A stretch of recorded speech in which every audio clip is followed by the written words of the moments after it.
दोस्तों आज हम आपको बताने वाले हैं कम एनएवी वर्सेस ज़्यादा एनएवी यानी कौन सा म्यूचुअल फंड लेना सही है। दोस्तों यदि आप म्यूचुअल फंड में एसआईपी या लमसम के माध्यम से इन्वेस्ट करना चाहते हैं, लेकिन दोस्तों आपके समझ में नहीं आता कि आखिर हमें म्यूचुअल फंड में कौन सा म्यूचुअल फंड लेना चाहिए, जिसकी एनएवी कम है या जिसकी एनएवी ज़्यादा है, किसमें हमें सबसे ज़्यादा प्रॉफिट देखने को मिलेगा। दोस्तों यदि आपका डाउट है ना, तो आज की इस वीडियो को पूरा देखो। आज की इस वीडियो में हम आपको इस टॉपिक के बारे में ए टू जेड जानकारी देने वाले हैं, ताकि आपके सारे डाउट क्लियर हो सकें और आपके आसानी से समझ में आ सके।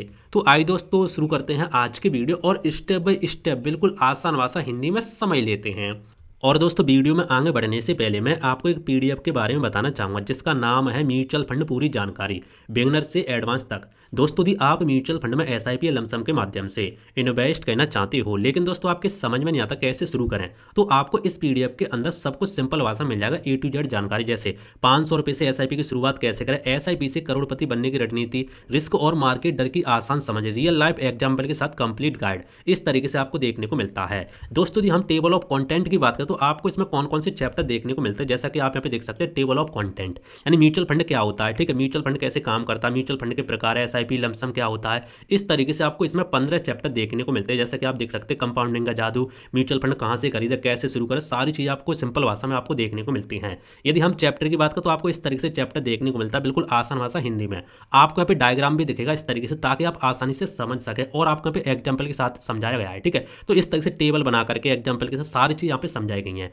दोस्तों लास्ट में देखो तो आपको यहाँ पे चैप्टर की समरी भी देखने को मिलती है पूरे चैप्टर की, ठीक है। दोस्तों यदि आप इस पीडीएफ को डाउनलोड करना चाहते हैं, तो आपको वीडियो को डिस्क्रिप्शन में या तो कमेंट में आपको लिंक मिल जाएगा, आप उसके ऊपर क्लिक करके इस पीडीएफ को डाउनलोड कर सकते हो, बिल्कुल आसान भाषा में, ठीक है। आपको पीडीएफ देखने को मिलती है। तो आइए अब वीडियो को शुरू करते हैं।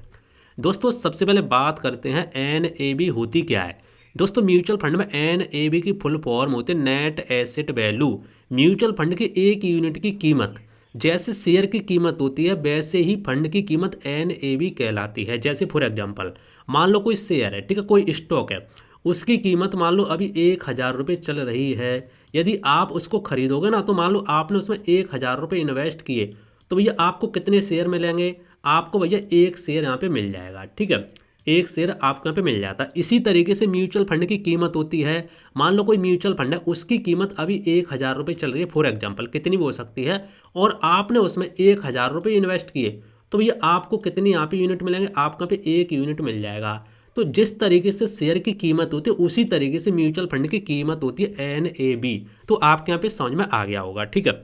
अब दोस्तों हम बात करते हैं कम एनएवी वाला म्यूचुअल फंड। फॉर एग्जांपल मान लो कोई फंड ए है, उसकी एनएवी अभी 20 रुपये चल रही है, ठीक है। अगर आप उसमें 10,000 रुपये निवेश करते हैं, तो मान लो हम 10,000 से यहाँ पे 20 रुपये यहाँ पे डिवाइड करेंगे, तो आपको यहाँ पे 500 यूनिट मिल जाएंगे। कितने मिलेंगे, 500 यूनिट, ठीक है।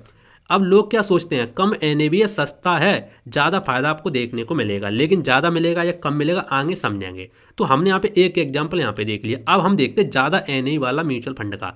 मान लो कोई फंड भी है, उसकी एनएवी अभी 200 रुपये चल रही है फॉर एग्जाम्पल, और आपने उसमें भी 10,000 रुपये निवेश किए, ठीक है। तो 10,000 रुपये से हम यहाँ पे 200 रुपये डिवाइड करेंगे, तो आपके 50 यूनिट यहाँ पे निकल के आएंगे।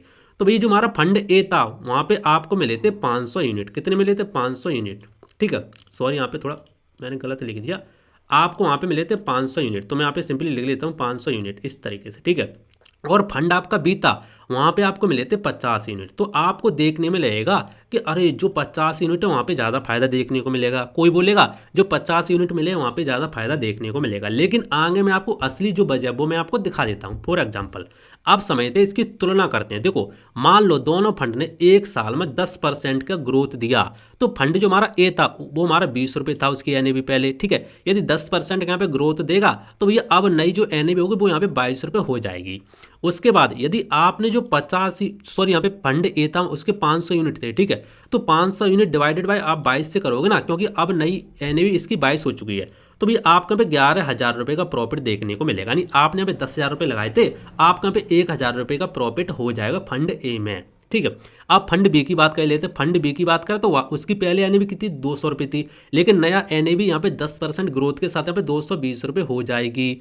अब मान लो इसके कितने यूनिट थे पहले आपने खरीदे थे 50 यूनिट, तो 50 से आप डिवाइड करो 220 से, तो आपके यहाँ पर भी 11,000 रुपये का प्रॉफिट निकल के आएगा।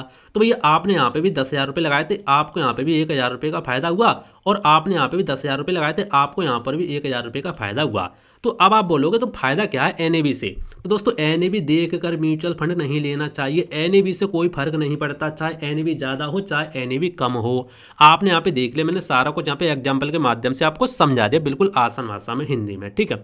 तो अब आप बोलोगे भैया फंड लेना कैसे चाहिए? तो देखो वैसे तो हमने इस पर बहुत सारी वीडियो बना के रखी हैं, इस चैनल पर आपको मिल जाएंगी, लेकिन चलो मैं आपको शॉर्ट में समझा देता हूँ। देखो तो आपको म्यूचुअल फंड कैसे लेना चाहिए, एनएवी देख कर आपको कभी म्यूचुअल फंड नहीं लेना चाहिए।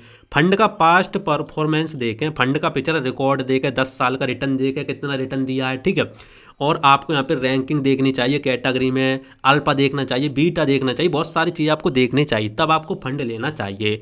उसके बाद जो फंड मैनेजर होता है उसका अनुभव देखना चाहिए, एक्सपेंस रेशियो देखना चाहिए, आपका गोल क्या है, आपको अपने गोल के हिसाब से म्यूचुअल फंड लेना चाहिए। शॉर्ट टर्म गोल है, लॉन्ग टर्म गोल है, उसी के हिसाब से लेना चाहिए। रिस्क लेने की क्षमता देखनी चाहिए। तो ये सारी चीज़ें देखने के बाद आपको तभी ऐसा म्यूचुअल फंड लेना चाहिए, ठीक है।